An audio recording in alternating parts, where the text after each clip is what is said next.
Hi everyone! I can't believe we've reached 100 episodes of the Proactive Caregiver. This is such an amazing milestone, and I couldn't have done it without your support. When I started this mission, I was terrified. I had no idea of what I was doing, and I was worried that no one would read, listen, or watch it. But you all showed up from the very beginning, and you've never let me down. I've read your comments, listened to your stories, and cried with you. You've taught me so much about the challenges of caregiving, but you've also shown me the strength and resilience of caregivers. I am so grateful for your support. Thank you for reading my blog, listening to the podcast, watching and sharing the videos, and leaving the comments. Your feedback means the world to me. I know that caregiving can be a difficult and isolating experience, but I hope that this show has provided you with a sense of community and support. I know that it has for me. I'm so proud of what we've built together. The Proactive Caregiver is more than just a web show. It's a community of caregivers who are supporting each other through very tough times. I couldn't do this without you, so thank you for your support. And now, I'm asking for your help. I want to reach even more caregivers with my message, so please share my blog, share the videos, share the Refuel support group with your friends and family. Tell them about the podcast, and let's show the world that caregivers are strong, resilient, and deserve our support. We are stronger together. Thank you again for everything.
Well, it started several years ago when I was the sandwiched parent. I started out caring for my family. I had 2 sons and a spouse, and occasionally caring for mom and dad. But as years passed, mom and dad struggled and their marriage ended after 37 years in divorce.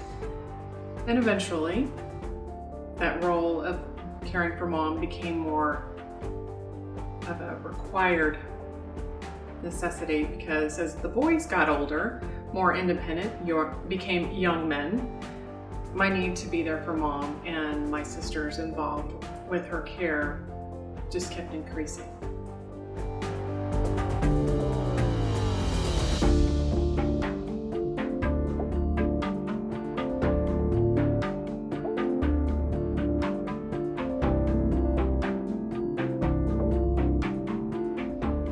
So during the years that I gradually became more involved in mom's daily care, the days and the routines gradually got more and more stressful. I started to experience things that I never thought that I would deal with. So at the end of every day, when I was trying to lay down and have a nice restful evening, these thoughts and ideas would just pop into my mind, and the monkey in the mind would start rolling and going, and I didn't know what that was. But as I started to fall asleep, I started picturing myself in this talk show style format where I was either asking someone questions or they were asking me questions, or the conversation was going on about our caregiving life. And the ideas started to kind of settle in as sharing the story with others. But I didn't really grasp that entirely until, as the years kept rolling forward and mom's needs increased by the year, and I became more and more involved in her life, that I realized, I need to attend a support group for some help. And the more I attended these groups, the more I was meeting caregivers who were asking these same questions, searching for the same answers, and also not finding them like I wasn't finding them. So then the idea of going forward and providing answers to those questions really started to become more like, maybe there is something behind this whole podcast idea. And so I started thinking, I've got to look into this. I got to research this. There's obviously something here, because it would not stop. Every night when I went to bed, these ideas, this imaginary talk show kept coming to mind, and it just wouldn't go away no matter what I tried to do to get that idea going.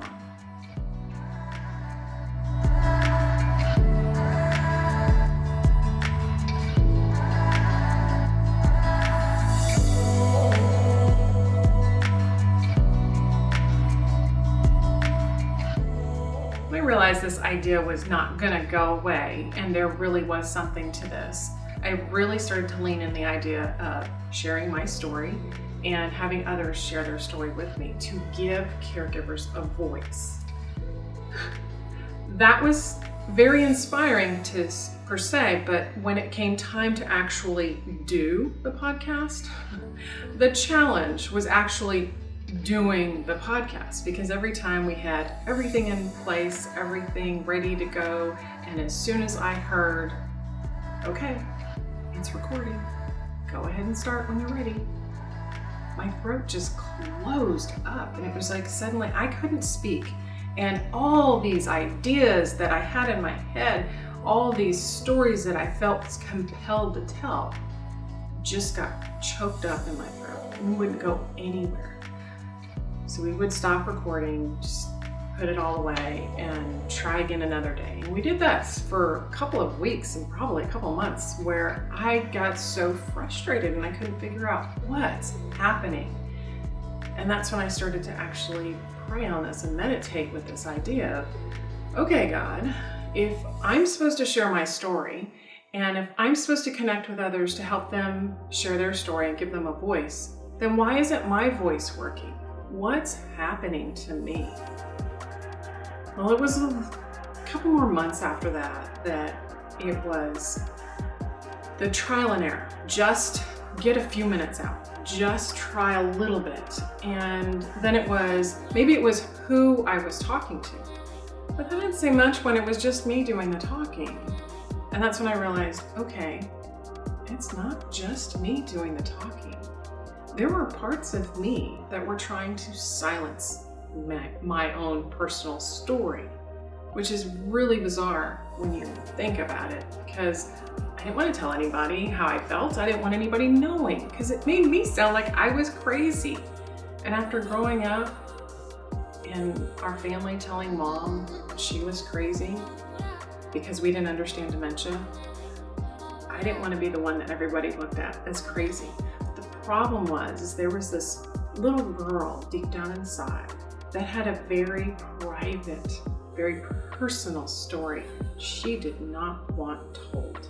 So every time the mic was turned on, the cameras were turned on eventually, my throat continued to close. So I had to go through some therapy and work on that. But in the process, I thought if the focus was not on me and it was on somebody else, then I could do this. And that's how it worked. I started to interview guests the intent was to answer my questions and help me understand things, but also if I had these questions, I knew other caregivers had them too. So I started to interview others to help get past that insecurity.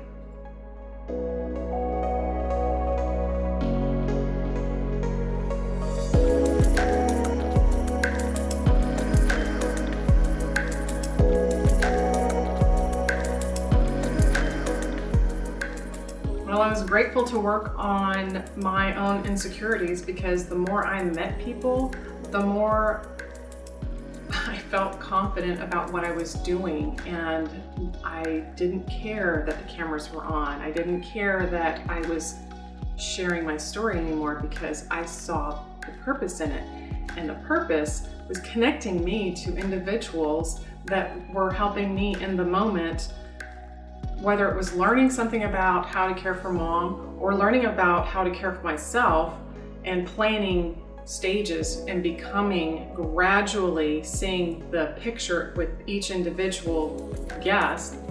I saw the need to become that proactive caregiver, because each one was significant in the contribution that said, in order to plan ahead, in order to be proactive, you have to do this, you have to be this, you have to change these habits, you have to do these things. And so the goal through each one of these guests connected me and connected the dots to how to prevent dementia, which is not an idea people were open to.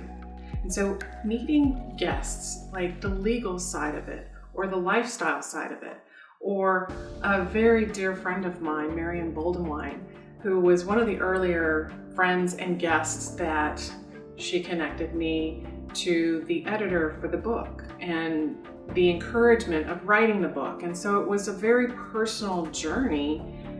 And I could slowly see that each one of these guests, it wasn't just learning something, it was a friendship. It was a connection that I needed. And it was in all the people in the world, I was connected to this person for a reason, for a purpose that helped others, not just myself.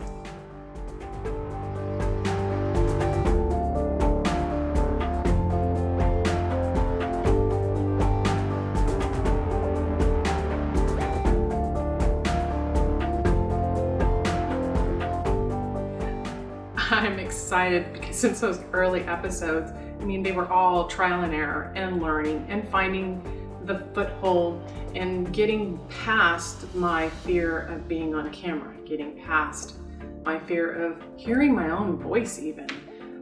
So from those early days, from those early episodes to where we've come now, really embracing and being excited about adding different types of technology to it and how to make it not just look better, but how do we make it more inviting for others? How do we make it more of a tool, of a resource for others and be relatable? And so I look at things so differently now. I started out just wanting to share my story, and now I want to share it in such a way that it grabs every caregiver out there that says, huh, that sounds like my story. How did she handle that? So those early days to now, I've seen so much growth, not only in myself personally, because from the time that first episode started to now, I've had countless sessions of therapy, and I started to feel like the show itself was my own personal therapy. And if I felt that, and if I could be able to empower others, then that's what this show is intended to be. And that's where I finally started to see, oh, that's what all those years ago, every time I tried to lay down, for the love of God, give me some rest. And he was showing me these images of where you're headed. Now I can see it. Now I feel that familiar vision from years ago is actually coming to fruition, and I love it. It's a different side of me. It's a different side of life, and it gives me something to look forward to, because I know the more I help and learn myself, I'm helping you and others to look at how the world sees dementia differently.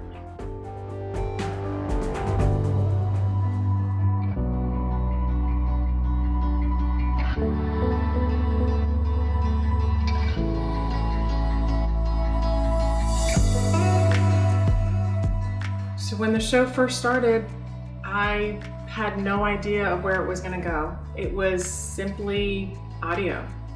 I totally didn't see the cameras coming. And when the cameras came, I had to have some camera therapy. The cameras had to be in the room a couple of times, not even on, but just so I could get used to the feel of it being there. Now, the cameras are not only in the room, it has turned into more of a show. And so I see the show growing even more and expanding, not just locally, but going beyond our borders and going global, because caregivers and caregiving is a global concept. Dementia is a global concept. Of course, it seems to be growing faster in the US, but that doesn't mean it doesn't exist around the world. And so I see those early visions that I had just growing exponentially. And as I've meditated on where he shows me I need to go, I'm going to trust that he knows where this path is going to take me, and I'm going to seek it out and see where this journey leads me.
Hello, everybody. I am the Proactive Caregiver, and I specialize in educating others on how to be proactive by empowering you, the caregiver. Because if you cannot take care of yourself, then you cannot take care of your loved one. I cannot believe I'm saying that for the 100th time. Today is celebration for a milestone for the Proactive Caregiver show. I cannot tell you that I knew this was coming, because when I first started, I didn't feel comfortable at all doing a podcast, let alone adding video. I honestly didn't think I was going to go past 10 episodes. And now here it is today, celebrating 100. From the beginning, I wanted to share our story because I understood the lessons learned were not just my lessons. They were lessons to be shared because I appreciated the lessons that were shared with me to help me along the journey that was beyond challenging and emotionally exhausting. In preparation for today's episode, I had the chance to go back through the last couple of years of episodes that I was afraid to share, but so glad I took the opportunity to share them with you. So let's recap on just a few. In the first year, our first season of the podcast, in 2020, I covered 28 topics. I went from caregiver routine to exercise to nutrition.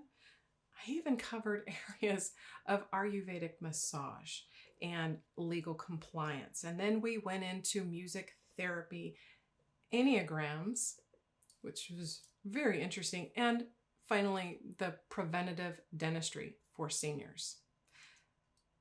I actually wanted that to be a very focused topic because in the beginning, the two areas that made a big difference for me was one, guests like Virginia Sampson, who thankfully shared with us about the importance of legal compliance for caregivers.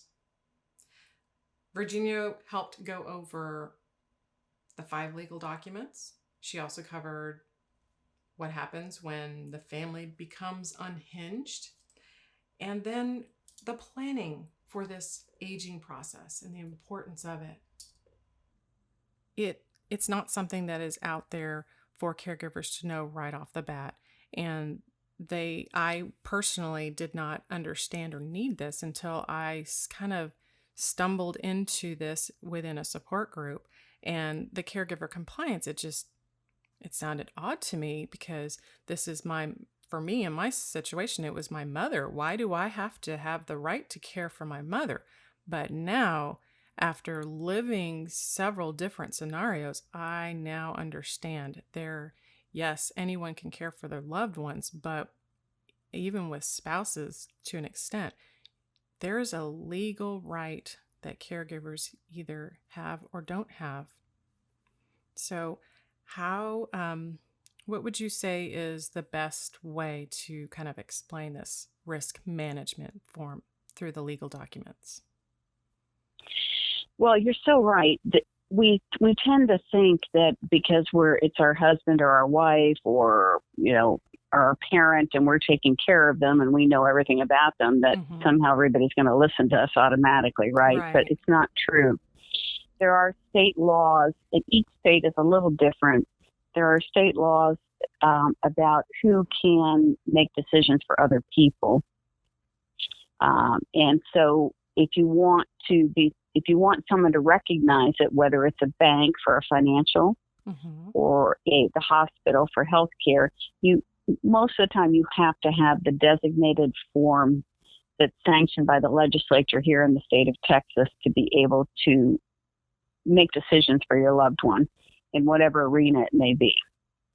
So I typically recommend, there's like 5 basic documents I think caregivers should have.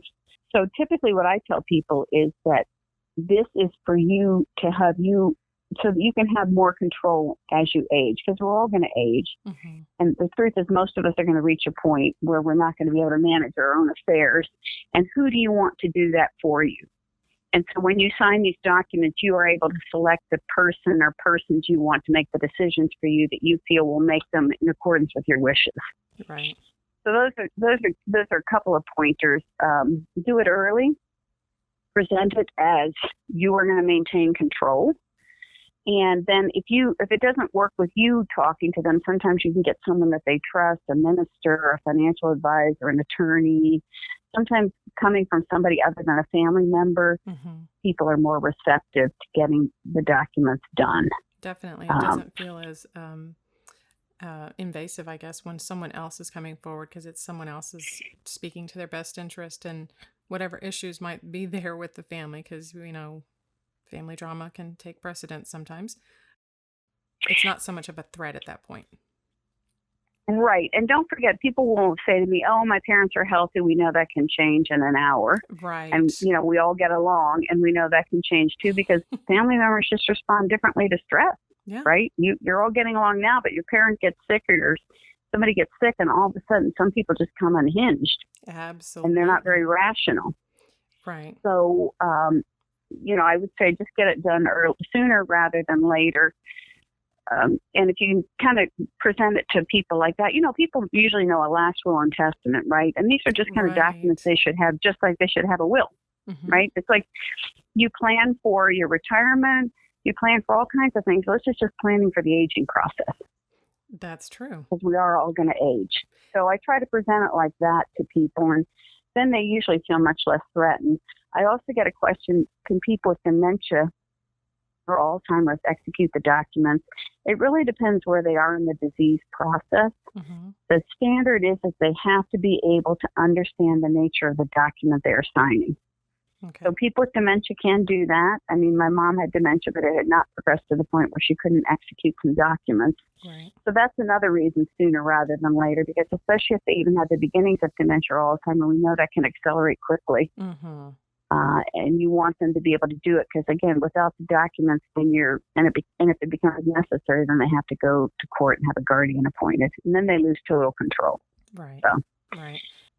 This one was a difficult one for me because even though Mom still had her faculties about, when you start talking about the end of life, it gets to be very emotional. Mom coming from that depression side quite often, more often than not, I always felt like that end of life choice was because she didn't like aging, and she certainly didn't like the way she was aging. And so she was just ready to give up. But then later on, with another conversation I had with my cousin even, who she's already gone through this process with her dad, and she reminded me to make sure I always had the advance directive on hand. She actually asked me, do you have one? And I said, yes. And she looked around. At this time, we were actually sitting in the kitchen having a conversation, and she looked around the room and she said, where is it? And I said, oh, I have it with me. I actually keep a copy in my car. And she looked around again and she goes, but I don't see it out here. And I said, well, why? And she said, if you have that emergency moment and you've got to call 911, you got to call that EMS, you need to pull that copy off the refrigerator or pull it out of your foyer drawer, and you need to hand it to them, because when it comes to end of life situations and you have those emergency moments and you do have to call 911, their response is to fight for life. And if your loved one has already signed an advance directive that says do not resuscitate, you're going against their wishes. And if you are going against their wishes, because emotionally, when I had this conversation with my sisters, they didn't like that idea of having to let go of Mom. It's one thing when your loved one is sick and they're deteriorating by the day, there's an end in sight that's actually coming. But it's another thing when it's in that emergency moment and you don't have that moment to say, but I didn't get a chance to say goodbye. Or, if a heart attack or a stroke happens, it is still something that they chose in advance. And part of that process of the fight for life with an EMT, for example, if they have to administer CPR, for example, that may actually break someone's ribs. And the recovery process afterwards, someone who especially has dementia is going to recover slower than they would if they didn't. And so I realized at that point, okay, I need to respect Mom's choices, regardless of if this is what she wanted. It's not just because she's coming from, I'm depressed and I'm ready to let go of life. It's a choice she made, period. And that was really hard for me to accept it, but I accept it. And I have my copies in the kitchen. I had my copies in the car. I had a copy in my purse. If that's what it is, that's what it is. All right. And now we continue with preventative dentistry, an area that when I reflected on Mom's history and how we got to this place of living with dementia, this topic seemed to be extremely important because back then, Mom had a lot of dental issues going on. She had some rebuilds, reconstructs. And then within a couple of years after that, some of the symptoms started to be not so obvious, but it wasn't until I had this conversation with mobile dentist Joy Poscosum that I really believed, wow, this isn't genetic. And I think this was the first time I had that thought. Listen in. One thing that I want to point out is that there are actually two different kinds of dry mouth. There's quality of saliva and quantity of saliva. And so people may think that their loved one or they themselves have enough saliva because they technically do have, they don't feel dry, they're swallowing okay, they're able to, eat their foods that they want to, the salty, the sweet, all the things. But the quality of the saliva might not be the same. Why? We get older and our, things begin to not work as well as they did in our 20s and 30s and 40s. And so therefore, we are not concerned about it because, there is some saliva. But one thing that we need to be looking at is what the saliva looks like. Mm-hmm. Our saliva is actually supposed to be crystal clear and a little thicker than water because it's got these wonderful digestive enzymes to help break down our foods, like before we swallow, so that they're soft. But if it's thick, if the saliva is thick, if it's mucousy, if it has the consistency where it is almost kind of sticky, then we've got a problem. And so they might have enough saliva quantity-wise, but they might not have the good quality. And so we are looking at a situation where they may have the same problems eventually as those that don't make enough saliva, where they are going to be more prone to tooth decay or cavities.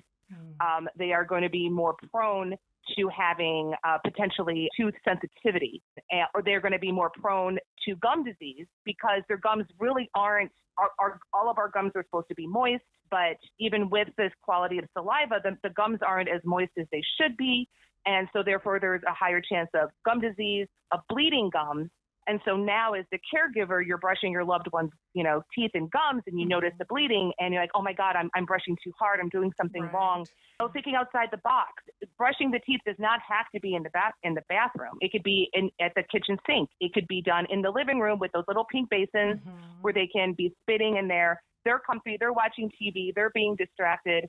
But you're still being able to accomplish something that is so crucial for their overall health. Exactly. And that's the point. It's trying to find ways to help them without actually making things more difficult for them so that they don't want to do it. Because I think that's what happened with my mother is she did reach that point where she just didn't want to do it anymore because it was a hassle. And unfortunately, she did buy into a lot of the advertisement years ago, as you mentioned with Listerine. And some of it says it's as good as or better than brushing, but it's supposed to be in addition to brushing. And at one point she did stop brushing and did only Listerine. And when she went back for a checkup, it was the worst checkup she could have ever had. And they told her as much. And she was upset because it was Listerine's fault. She actually contacted and took the time to type a letter up and send it to Listerine. And their response was, well, it's supposed to be in addition to brushing. Which unfortunately she took that ad very literally. She did. And so she opened the door for other problems to happen, with her teeth and her gums. And that's where, when she opened the door for that, hindsight looking back, I just wondered, could that have been the gateway to her first form? Because she is living with mixed dementia. So I'm asking and wondering, is that the gateway to being exposed to dementia, for example? And that's a really good question.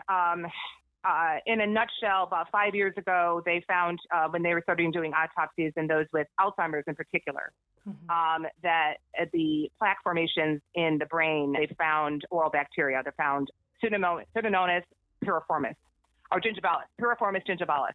And the say that's 5 times fast. Right.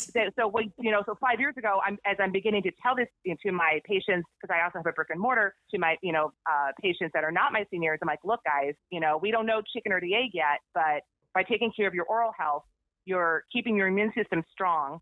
Therefore, there's not a surplus of this particular kind of aggressive oral bacteria that causes gum disease and bone loss. They migrate, they cross the blood-brain barrier, specifically in those, or especially in those who have compromised immune systems, aka diabetes is the first one I can think of, especially long-term diabetes. And that includes type 1 and type 2. Type 1, they're compromised, pretty much from birth with their type 1, so even more so type 1. But they cross the blood-brain barrier, and they've been found in these plaque deposits in the brain. So the more we take care of our mouths, the healthier our brain health is going to be as well. As the seasons continued, we get into 2021. And now mom's progression with living with dementia has become a lot more challenging.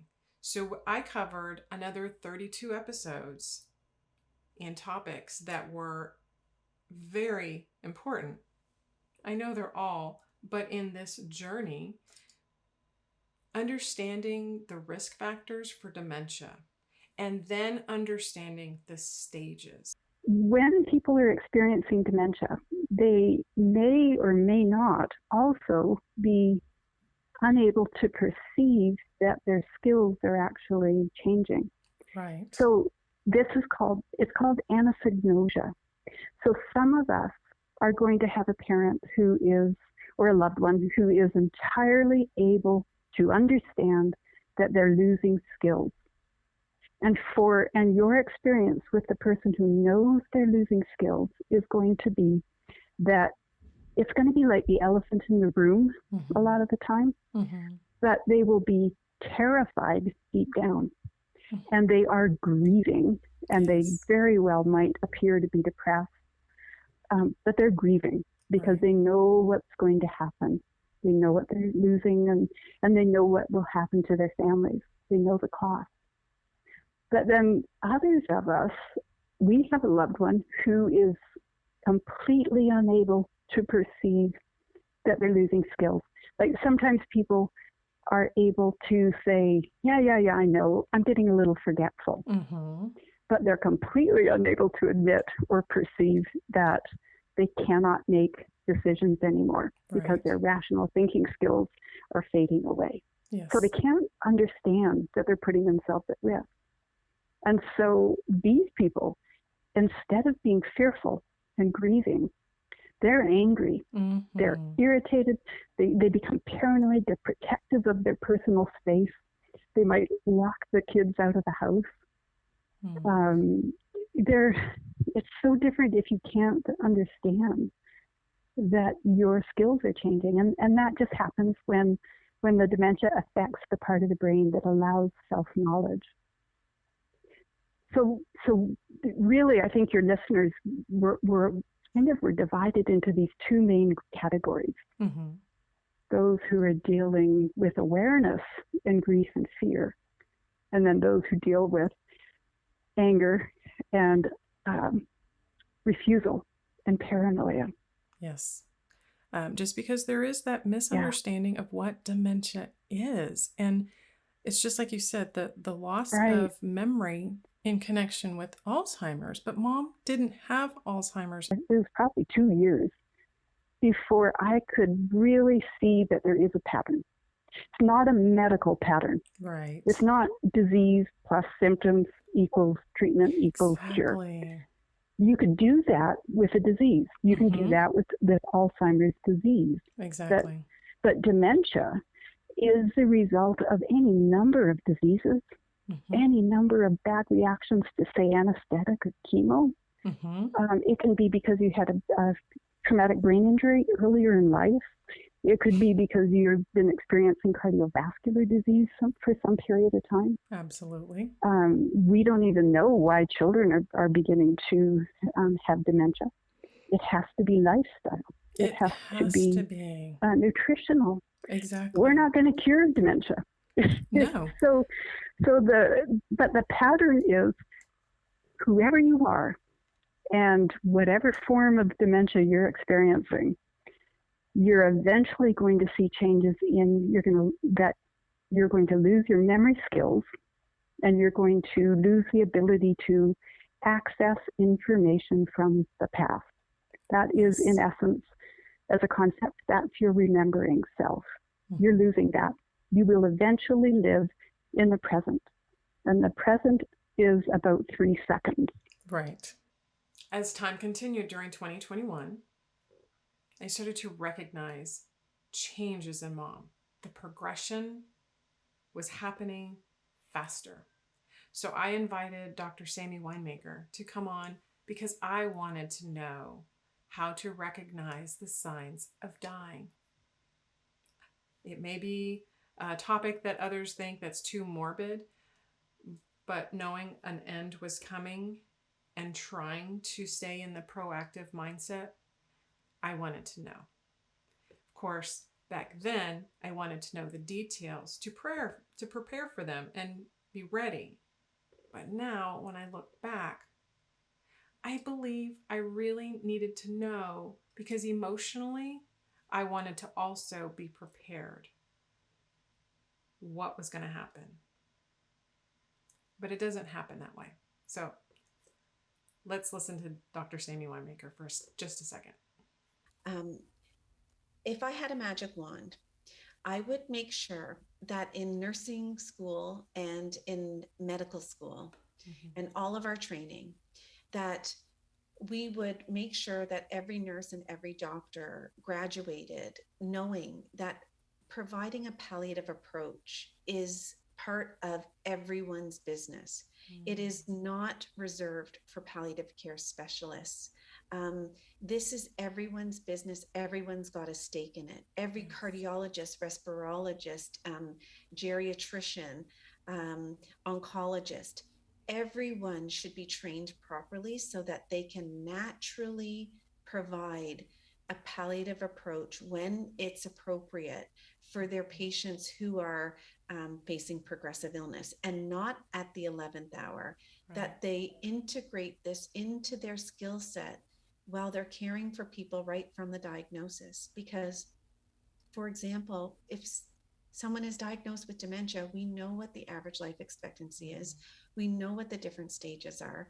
We know that a palliative approach is appropriate, maybe in small proportion at the beginning and grows over time as time goes on. But you shouldn't have to transfer to another team to get that type of care. Yes. That type of care should be integrated into the care of the physician who's taking care of that person with dementia while they're still exploring disease-modifying opportunities, that both of these things can exist and coexist together.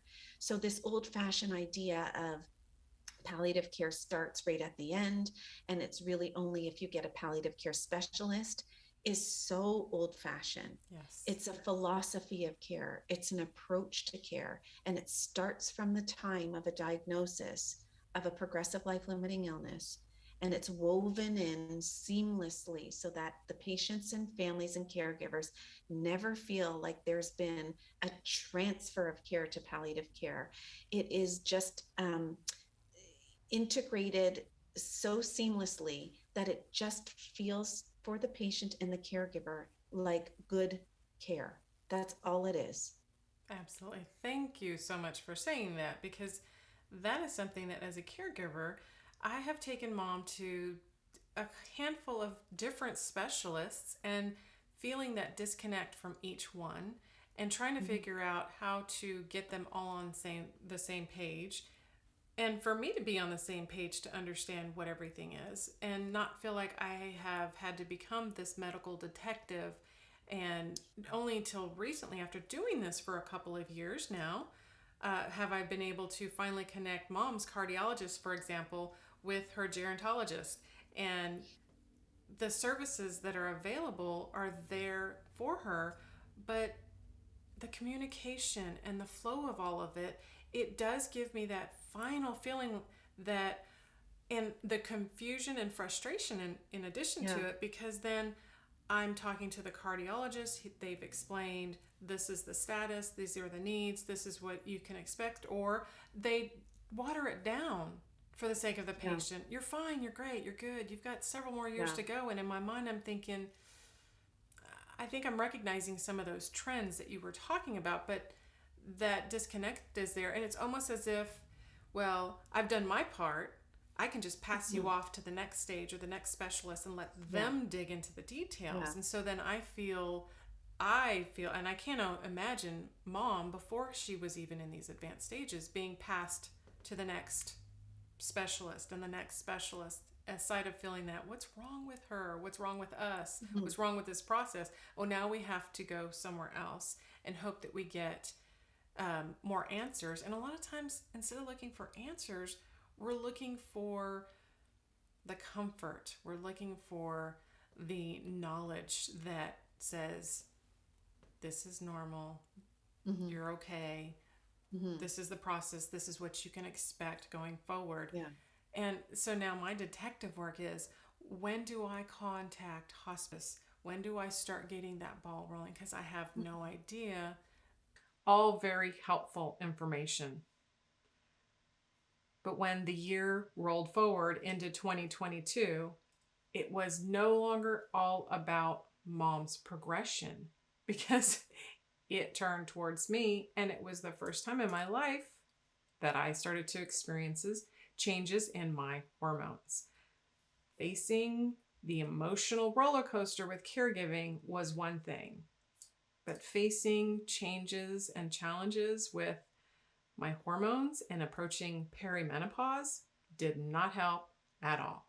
A lot of others refer to as the surgical menopause. Yes. There's the natural, which I feel like I'm going through the natural menopause now. And I did that at first. Oh, it's just stress. Oh, it's just, because I knew years ago that I would have interruptions in a cycle where I was like, okay, but then it was like I was only a day late versus being, hello, where'd it go?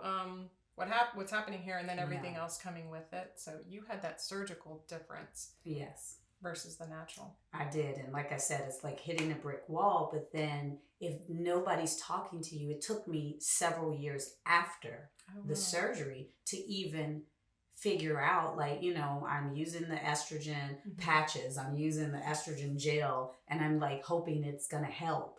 And it's not. So then I started looking up natural things, ashwagandha, the maca root. And, but those things, like, I needed like something. A lot. Yeah, I needed a lot. And so it might have been a good 6 or 7 years that I went without this. And then it was a decline in, my sexual appetite, my desire, all of those things too that come with menopause.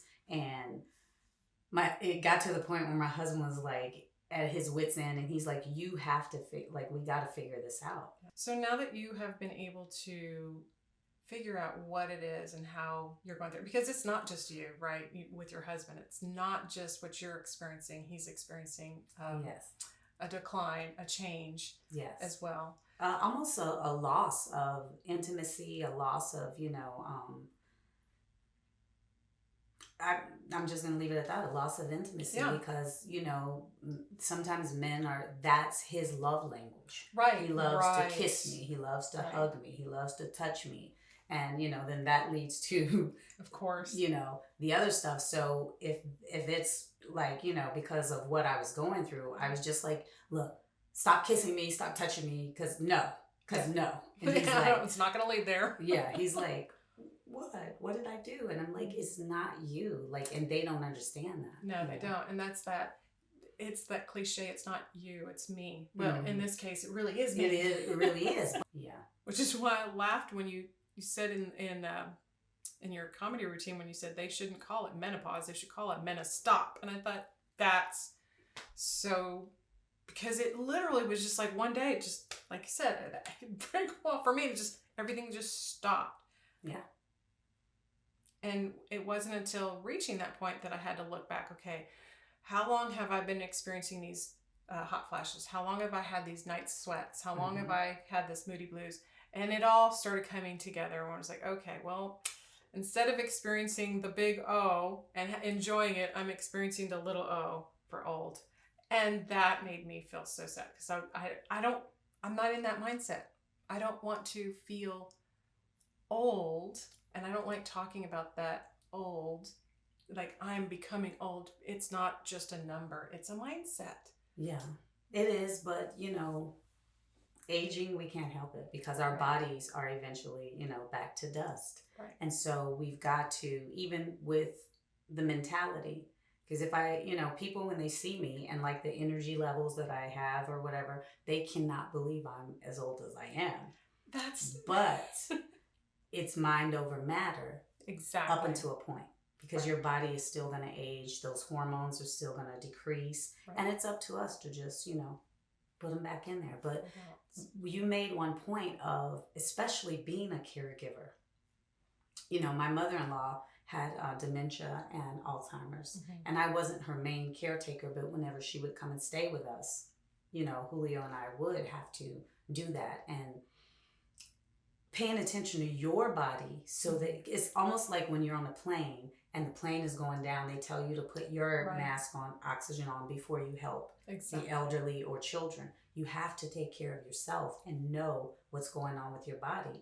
And something that I see that, and I'm not pointing any fingers, but a lot of caretakers, they let themselves go, and then they're eating fast food there because it's a quick fix. Right. Because they don't have time to worry about themselves.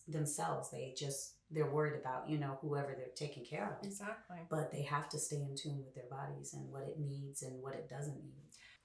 So on top of the hormones changing, dietary issues, didn't really understand what was happening, mom's still progressing, and this environment of caregiver overwhelm started to run away with me. But thankfully, in that space of feeling overwhelmed and not knowing what I needed to do, I learned the importance and the positive reinforcement through creativity. Check this out. My caregiver journey has had many ups and downs, but sometimes those straight and narrow pathways are filled with challenges just the same. And these challenges require self-care. And although I maintain regular self-care regimens, this time I need a little bit more help. These challenges have led me to a familiar heart space, one that I've had to learn how to embrace the unknown, just so that I can find peace. Find peace in that letting go once again. So Dad's goodbye years ago was not the long goodbye that it has become with Mom. So embracing this unknown has become overwhelming. Rather than find peace like I've done before in researching, I'm trying to find the peace in just being still. I may be many things, but the caregiver in me is a mama bear. And this bear knows when it's time to retreat to a cave for a hibernation of replenishment and refocusing. I happen to do best when I can channel my broken energy into a project. Those projects have helped me over the years to free my mind. Finding that creative space has pulled me out of some of the dark spaces. So all that I've gone through over these past few years, these end stages were the hardest. And as we came into the season of 2023, Mom's journey came to an end. That was a very strange and painful and unique way to say lessons were learned in all sorts of ways. the hard way, gentle ways, with grace, without grace. But nonetheless, I acknowledge that the past seasons were all part of life. They were things, they were moments that they weren't happening to me, but they were happening for me. Changing my mindset, learning how to look at things differently, new perspective, makes a world of difference. And that's what I've been trying to share with you as you go through your journey. Not only learning how to be a proactive caregiver, but how to look at things differently. We have so many more topics to cover because now is the time, and it has always been the time, to be honest, but caregivers need help and they need it now. So I invite you to share your stories with me. If you are willing and you are ready, send me the topics that you want to talk about. Contact me and you can do your interviews with me so that we share our stories and help other caregivers learn. Because waiting for political changes, that's going to take some time. Not that it's impossible, but that will take some time. And I don't know about you, but I don't want to be a political chess piece in the way things are designed. I do want to take this time to provide a special thanks to my producer who has helped make this show possible and has encouraged me and has grown with me over the years, going from just sound, having the audio only, helping to encourage me with that, and then helping me through those moments of camera therapy, getting me used to all of this. So thank you, because we have many more episodes to work together. So, ladies and gentlemen, I hope as time has changed and goes on, that you have episodes to listen to enjoy, that you suggest even more, because we are stronger together. And I hope this episode has brought a little bit more food for thought for you. And in the meantime, be proactive, ladies and gentlemen. I get to enjoy my gluten-free chocolate cupcake. Cheers.